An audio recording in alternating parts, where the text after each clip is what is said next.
Hello guys, आप सभी को मेरा नमस्कार और स्वागत है आप सभी का उत्थान परिवार में। तो गाइज आज का जो टॉपिक है वो मोस्ट इम्पोर्टेंट टॉपिक होने वाला है।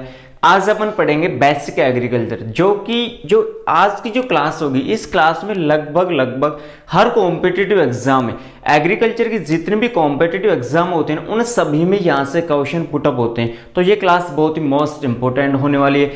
ठीक है गाइज, तो शुरुआत करते हैं आज की क्लास। तो देखिएगा आज की क्लास में पढ़ेंगे हम रिवॉल्यूशन इन एग्रीकल्चर। जो कृषि में जो क्रांतियां होती है उसके बारे में अपन डिस्कस करेंगे। काफी सारी क्रांतियां हैं, उन सभी क्रांतियों को अपन एक एक करके स्टडी करेंगे। तो गाइस देखिए, सबसे पहले तो हमें यह पता होना चाहिए कि क्रांति क्या है, क्रांति का अर्थ क्या है, और ये जो क्रांतियां चलाई गई थी इनका मुख्य उद्देश्य क्या था, क्या इनसे फायदा हुआ। तो देखिएगा, इस क्रांति होती है ना, क्रांति का अपन कहें कि एक तरह से बहार, ठीक है ना। एग्रीकल्चर में एक शब्द होता है बहार, जैसे अमरूद में चलती है अंबे बहार, मृग बहार, हस्त बहार। तो बहार एक तरह से अपन इसका अर्थ देख सकते हैं, ठीक है ना। और अपन देखना चाहे कि एक तरह से प्रोजेक्ट, ठीक है, उत्पादन इसका जो मुख्य उद्देश्य है ना, मुख्य उद्देश्य क्या है गाइस, उत्पादन को बढ़ाना। सीधा सीधा ध्यान रखना कि क्रांति का मुख्य उद्देश्य क्या है, उत्पादन को बढ़ाना। आवश्यकता से अधिक, जितनी अपने को आवश्यकता है उस आवश्यकता से अधिक उत्पादन, जो चीजें हमें प्राप्त हो रही है, फसलें तिलहनी हो, दलहनी हो, फिर खाद्यान्न फसलें, कोई भी फसल हो, वो आवश्यकता से अधिक यदि प्राप्त हो, वही क्या है, सीधी सी बात है, वही क्रांति है। ठीक है ना गाइस। तो देखिए, सबसे पहले बात करेंगे यहां पर हरित क्रांति। और हरित क्रांति को क्या कहते हैं गाइस, ग्रीन रिवॉल्यूशन। गाइस आपको सभी इंग्लिश का टॉपिक भी आपको याद होना चाहिए और हिंदी का टॉपिक भी। तो देखिए गाइस, हरित क्रांति का जो मुख्य उद्देश्य था, या कहें कि इसका जो संबंध है वो किस फसल से है, तो गाइस इसका जो मुख्य उद्देश्य है उत्पादन, वो फूड प्रोडक्शन से है, या फिर कहें कि खाद्यान्न उत्पादन से है। हरित क्रांति का मुख्य उद्देश्य फूड प्रोडक्शन या फिर किससे है, खाद्यान्न उत्पादन से है। ठीक है गाइस। अब देखिए, हरित क्रांति के बारे में अपन थोड़ा सा देख लेते हैं कि जो हरित क्रांति थी वो कब लाई गई थी, कौन लाया था, इसके साइंटिस्ट कौन है, थोड़ा थोड़ा अपन डिस्कस कर लेते हैं। तो गाइस हरित क्रांति थी वो सबसे पहले अमेरिका में चलाई गई थी। कहां पर चलाई गई थी, USA, United state of America में चलाई गई थी। वहां से फिर भारत लाए। भारत में कब लाए थे गाइस, और भारत में क्यों लाए। गाइस आप सभी को पता है कि जो देश आजाद हुआ था, आजाद होने के बाद क्या हुआ, खाद्यान्न का उत्पादन क्या हो रहा था, कम हो रहा था। ठीक है, उस समय चाइना से युद्ध भी हार चुका था इंडिया, और इसके अलावा जो इंडिया के लोग थे वो भूखे मर रहे थे। तो पेट भरने के लिए क्या लाए थे अपने अमेरिका से, हरित क्रांति लाए थे। और हरित क्रांति के रूप में कौन सी फसल लाए थे, मुख्यतः गेहूं लाए थे। गेहूं में कौन सा गेहूं, बोना गेहूं। या बात करें उसमें जो जीन पाया जाता है वो नोरिन 10 पाया जाता है। किसमें, गेहूं में मोस्ट इंपोर्टेंट है, गेहूं में पाया जाने वाला जो जीन है वो नोरिन 10 है। और ये भारत में कब लाए थे, 1966 और 67 में लाए थे भारत। ठीक है गाइस। अब देखिए, जो इसके जनक है वो हमें मालूम होना चाहिए, काफी बार एग्जाम में पुटअप होता है कि हरित क्रांति के जनक कौन है विश्व में, एन.ई. Borlaug, Norman इरेस्ट Borlaug. ठीक है ना। भारतीय जनक की बात करें तो गाइस वो है एम.एस. स्वामीनाथन। अब बात करें कि हरित क्रांति जो शब्द दिया था वो किस साइंटिस्ट ने दिया था, तो गाइस विलियम गोल्ड। हरित क्रांति के जनक विश्व की बात करें एन.ई. बोरलॉग, भारत की बात करें एम.एस. स्वामीनाथन, और जो शब्द दिया था वो किसने दिया था, वो दिया था विलियम गोल्ड ने। किसने दिया था, विलियम गोल्ड ने। अब बात करें गाइस, जो अमेरिका से जब भारत लाए थे 1966-67 में, या फिर उससे पहले 60 तक, ठीक है ना, ले सकते हैं। तो सबसे पहले कुछ राज्यों में इसको क्या गया था, इसका प्रोडक्शन किया गया था, फिर कह सकते हैं इसको लगाया गया था। तो सबसे पहले यदि राज्य की बात करें या किस राज्य में लीड किया गया था, तो वो है पंजाब राज्य। पंजाब राज्य में सबसे पहले हरित क्रांति को क्या किया गया था, लीड किया गया था। किस राज्य में, पंजाब राज्य में। ठीक है गाइस। अब देखो, कारण हमें पता चल गया, सूखा पड़ गया था, खाद्यान्न का उत्पादन कम हो रहा था, इसके अलावा चीन से युद्ध भी हार चुका था, तो काफी हानि हुई थी भारत में। ठीक है ना। तो सीधी सी बात करें कि खाद्यान्न उत्पादन को बढ़ाने के लिए हरित क्रांति को लाया गया था। ठीक है, ये हमने देखा हरित क्रांति के बारे में। सेकंड है श्वेत क्रांति। श्वेत क्रांति को और क्या कहते हैं, धवल। सेकंड नाम क्या है, धवल, या फिर व्हाइट रिवॉल्यूशन। ठीक है गाइस। इसका जो संबंध है या फिर कहें कि उत्पादन किससे है, तो मिल्क प्रोडक्शन। श्वेत क्रांति दूध उत्पादन से क्या है, संबंधित है। ठीक है गाइस। अब देखें यहां पर जो श्वेत क्रांति थी वो सबसे पहले ईरान देश में चलाई गई थी। ईरान किस देश में चलाई गई थी? ईरान देश में चलाई गई थी। और ईरान देश में चलाने वाला एक वैज्ञानिक था गाइस, वो था शाह मोहम्मद रज। कौन? शाह मोहम्मद रज्जा। शाह मोहम्मद रज्जा एक नाम का साइंटिस्ट था, उसने सबसे पहले ईरान में श्वेत क्रांति को चलाया था। ठीक है गाइस, फिर इसको कहां लाया गया? भारत में, क्योंकि भारत में क्या हो गई थी? दूध की कमी। तो ईरान से फिर कहां लाया गया? इंडिया में लाया गया था गाइस। अब जो ये दूध क्रांति है इसको अपन ऑपरेशन फ्लड के नाम से भी जानते हैं, काफ ऑपरेशन फ्लड के नाम से भी जानते हैं। सीधा डायरेक्ट क्वेश्चन आता है एग्जाम में कि ऑपरेशन फ्लड का संबंध किससे है? तो दूध से संबंध है, और ये 1970 में लाई गई थी। ऑपरेशन फ्लड की जो शुरुआत हुई थी वो कब हुई थी? 1970 में हुई थी। ठीक है गाइस, ये आपको सन पता होना चाहिए। अब देखिए गाइस, 1970 में जब इसकी शुरुआत की गई थी तो उस समय NDDB national dairy development board, जो कि कहां है? आनंद गुजरात में, वहां पर यह शुरुआत की गई थी। सबसे पहले श्वेत क्रांति की जो शुरुआत की गई थी वो कहां पर की गई थी? NDDB national dairy development board, जो कि कहां पर है? आनंद गुजरात में। इसके अलावा यहां पर आनंद गुजरात की बात करें तो वहां पर अमूल डेयरी को भी क्या किया गया था? शुरुआत की गई थी अमूल डेयरी की भी। अब जो ये इसके जनक कौन है गाइस? श्वेत क्रांति की जो जनक है वो कौन है? डॉक्टर वर्गीस कुरियन। कौन है? डॉक्टर वर्गीस कुरियन। इसको एनडीडीबी के क्या बनाए गए थे? चेयरमैन। इसका एनडीडीबी के फर्स्ट जो चेयरमैन थे वो किसको बनाया गया था? डॉक्टर वर्गीस कुरियन को बनाया गया था। और किसने बनाया था? लाल बहादुर शास्त्री ने बनाया था, जो कि उस समय के क्या थे? प्रधानमंत्री थे। ठीक है गाइस, तो ये थी श्वेत क्रांति। इसका संबंध किससे है? दूध क्रांति से। फिर देखें नीली या फिर ब्लू, नीली क्रांति या ब्लू क्रांति, इसका संबंध है फिशरीज प्रोडक्शन से। किससे है? फिशरीज प्रोडक्शन से, या फिर कहे कि मछली उत्पादन से जो संबंध है वो किससे होगा?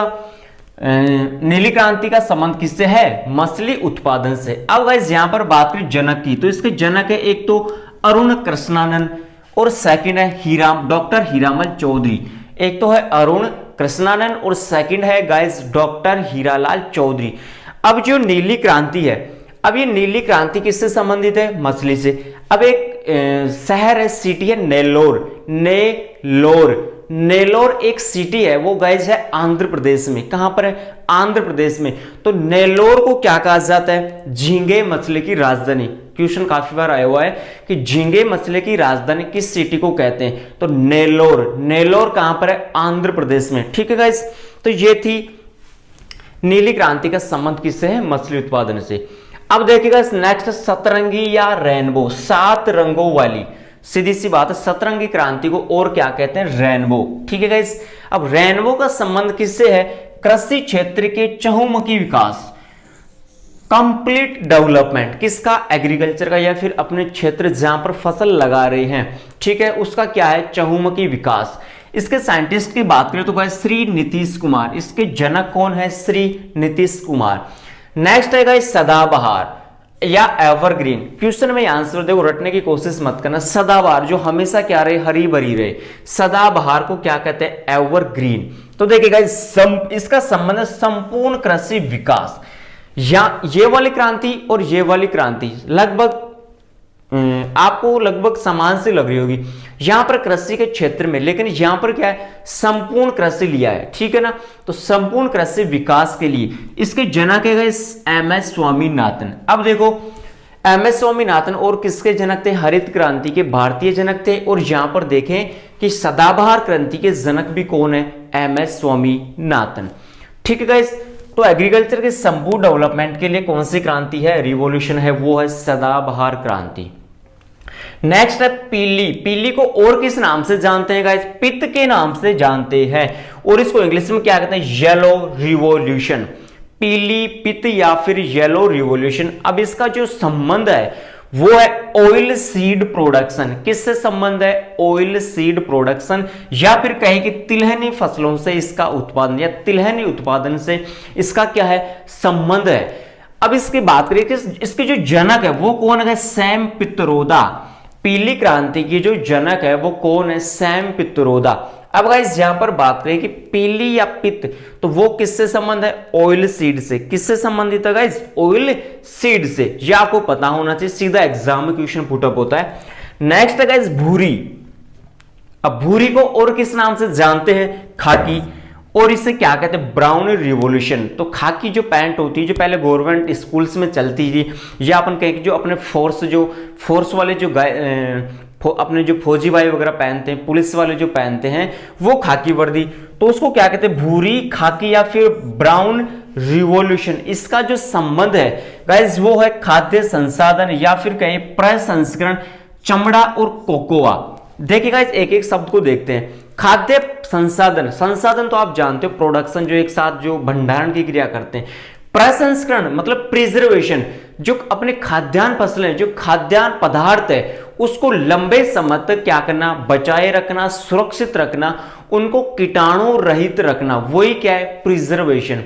चमड़ा, चमड़ा उद्योग आप जानते हो, लेदर।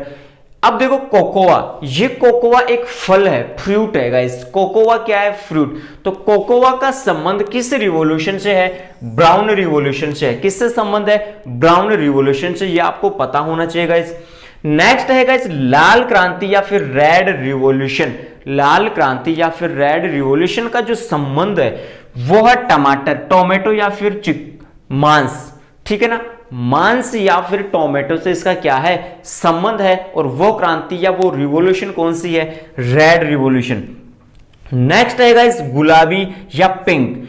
पिंक रिवॉल्यूशन या गुलाबी क्रांति का जो संबंध है वो किससे है? झींगा और प्याज, ऑनियन। गाइस झींगे को अपन क्या कहते हैं? लेबोस्टर।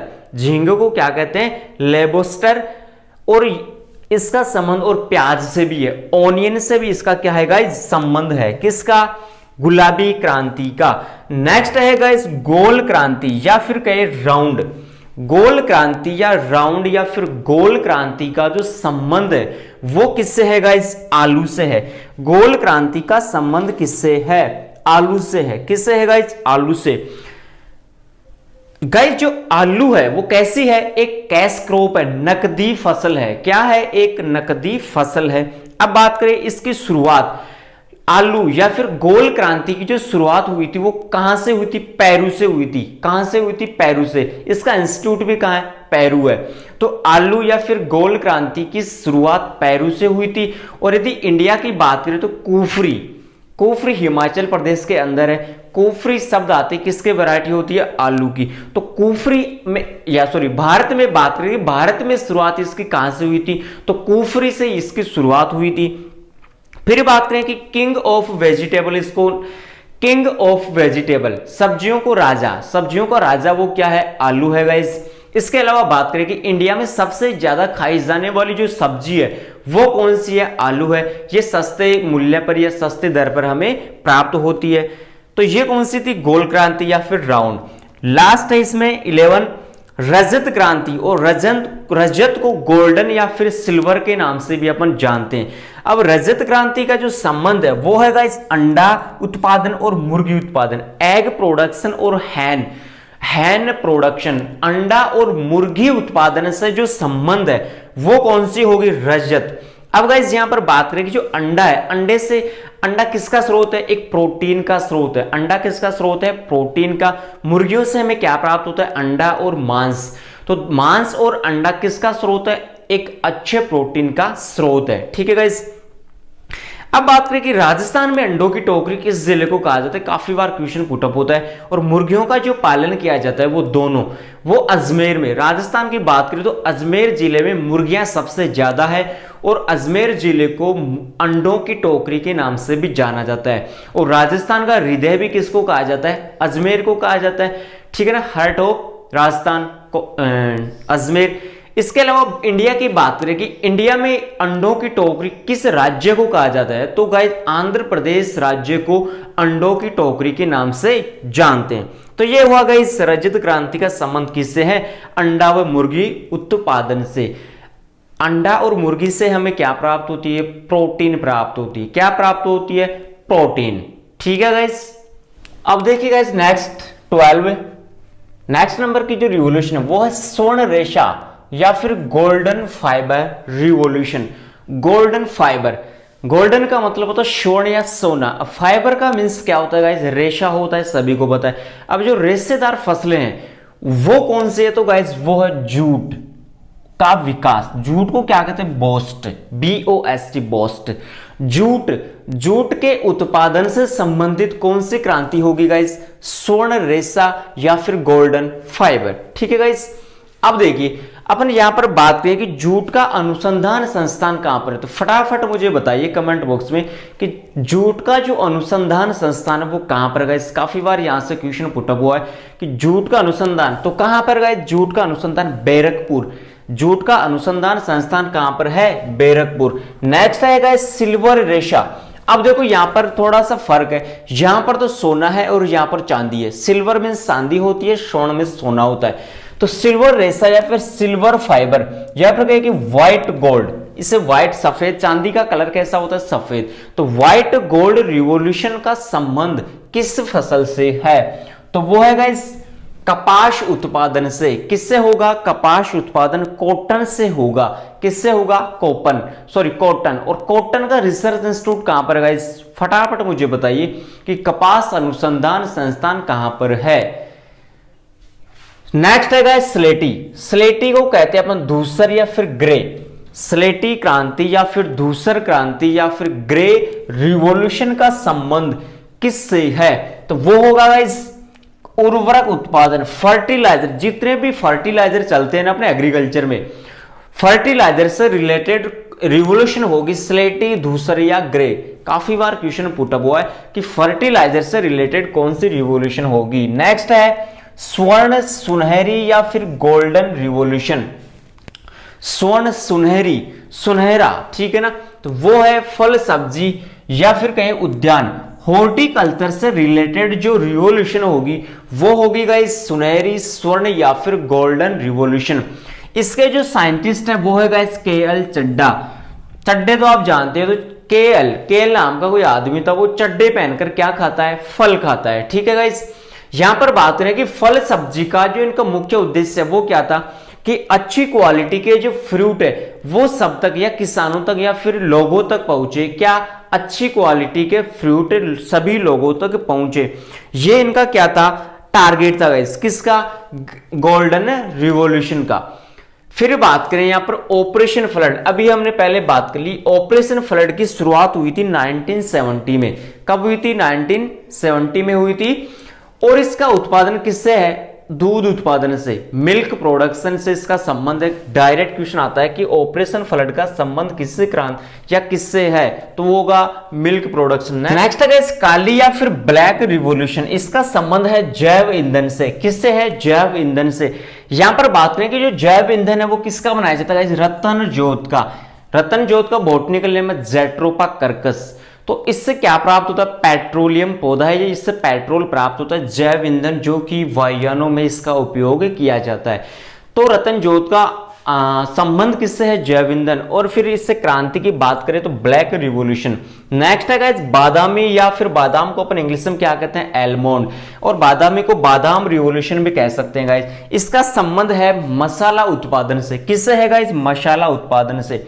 अब यहां पर बात करें कि मसाला उत्पादन का संबंध तो किससे है, कौन सी क्रांति होगी, एलमोंड या बादामी। भारत में सबसे पहले मसाला जो या फिर कहे कि बादामी क्रांति या फिर कहे कि एलमोंड, इस क्रांति का संबंध सबसे पहले किस राज्य से, तो वो है गाइज केरल से। मसाला अनुसंधान संस्थान कहां पर है, केरल। और केरल में कहां पर, कालीकट। तो कालीकट केरल का संबंध सबसे ज्यादा है क्योंकि वहां पर क्या किया जाता है, मसाला उत्पादन किया जाता है। ठीक है गाइस। नेक्स्ट है अंबर क्रांति, अंबर रिवॉल्यूशन। इसका अंबर का संबंध है मधुमक्खी पालन से, एपीकल्चर जैसे इसका अध्ययन कहते हैं। तो मधुमक्खी पालन। अब गाइस यहां पर बात करें इसके जनक की, तो वो है A.S. एतवाल। इसके जनक कौन है, A.S. एतवाल। गाइस यहां पर बात करें कि सबसे बढ़िया मधुमक्खी कहां से लाई गई, तो यूरोप देश से। सबसे बढ़िया मधुमक्खी कहां से लाई गई थी, यूरोप देश से लाई गई थी। नेक्स्ट बात करें अमृत। अमृत का संबंध, अमृत तो आप जानते हो पानी, अमृत का संबंध किससे है, पानी से है। यहां पर बात करें कि नदी जोड़ो परियोजना। अब यहां पर बात करें नदी जोड़ो, काफी सारी नदियां, 2-3 नदियों का संगम होता है ना, आप जानते हो गाइस। तो नदियों को आपस में जोड़कर फिर क्या बनाया जाता है, फिर नहर बनाई जाती है। क्या बनाई जाती है? नहर, सिंचाई के लिए, इरिगेशन के लिए, ताकि पानी की समस्या कम से कम हो और फसल का उत्पादन बढ़िया तरीके से हो। और पानी की आवश्यकता जिन किसानों को है उस या फिर जिस क्षेत्र में पानी की कमी है वहां पर या उस क्षेत्र तक पहुंचना इस क्रांति का क्या है? मुख्य उद्देश्य है। इसके लिए क्या करते हैं कि पानी की समस्या को दूर किया जाता है। तो वही क्या है? नदी जोड़ो परियोजना। अब देखिएगा इस नेक्स्ट है खाद्य श्रृंखला या फूड चेन। खाद्य श्रृंखला या फूड चेन रिवॉल्यूशन का संबंध है भारतीय कृषकों की आय को दुगना करना। भारतीय जो किसान है उनकी आय को क्या करना? दुगना करना। Food chain revolution. अब इसके लिए गवर्नमेंट क्या करती है? गवर्नमेंट फार्मर्स को क्या देती है? सब्सिडी देती है। उनका जो लोन होता है उसको क्या करती है? माफ करती है। किसानों को सब्सिडी देती है बढ़िया परसेंट में, और क्या करती है? लोन को माफ करती है। ठीक है ना गाइस? तो भारतीय कृषकों की आय को क्या करना? दुगना करना। नेक्स्ट है गाइस परभनी क्रांति, मोस्ट इंपोर्टेंट है। परभनी क्रांति का संबंध है गाइस भिंडी। किससे संबंध है? भिंडी। अब गाइस यहां पर बात करें कि परभनी क्रांति तो किसकी है? भिंडी की। और परभनी वैरायटी भी किसकी है? भिंडी की। तो मोस्ट इंपोर्टेंट है, परभनी क्रांति किसकी है? भिंडी उत्पादन से संबंधित। और परभनी वैरायटी किसकी है? भिंडी। भिंडी को ओकरा और लेडी फिंगर के नाम से भी जानते हैं। नेक्स्ट है guys green gold revolution. Green gold, अब ग्रीन टी होती है ना, टी का नाम से सुना होगा आपने, ग्रीन टी। तो ग्रीन गोल्ड रिवॉल्यूशन का संबंध है चाय उत्पादन से। कहां से? सॉरी, किससे संबंधित है? चाय उत्पादन से। अब यहां पर बात करें कि चाय कहां की प्रसिद्ध है, तो असम और दार्जिलिंग की चाय क्या है गाइस? प्रसिद्ध है। चाय कहां की प्रसिद्ध है? दार्जिलिंग और असम की। नेक्स्ट लास्ट मोस्ट इंपोर्टेंट हरित सोना क्रांति। हरित सोना क्रांति का संबंध है गाइस, ये हमने पहले देख लिया, बांस, और इसे क्या कहते हैं? बोम्बो। अब गाइस यहां पर बात करें कि बांस का जो इससे बात करें कि बांस से संबंधित जो इंडस्ट्रियल पार्क है, बांस का बोम्बोस इंडस्ट्रियल पार्क है, वो असम में खुल रहा है गाइस। कहां पर? असम में खुल रहा है। तो गाइस ये हमने बात की most important revolution in agriculture की। यहां से बेस, ये एक जनरल बेस है एग्रीकल्चर का, जिसमें लगभग हर कॉम्पिटिटिव एग्जाम में 1 से 2 क्वेश्चन आते हैं। मोस्ट इंपोर्टेंट है गाइस। ठीक है गाइस, उम्मीद करता हूं सभी को दी हुई जानकारी पसंद आ गई। और आपको ये कैसा लगा वीडियो, कमेंट बॉक्स में कमेंट करके जरूर बताइए। और ऐसे ही वीडियो देखने के लिए हमारे चैनल को सब्सक्राइब करें, साथ में बेल आइकन को जरूर प्रेस करें, ताकि जो भी हमारा नेक्स्ट वीडियो आए उसका नोटिफिकेशन आपको टाइम टू टाइम मिलता रहे। ठीक है गाइस, थैंक यू।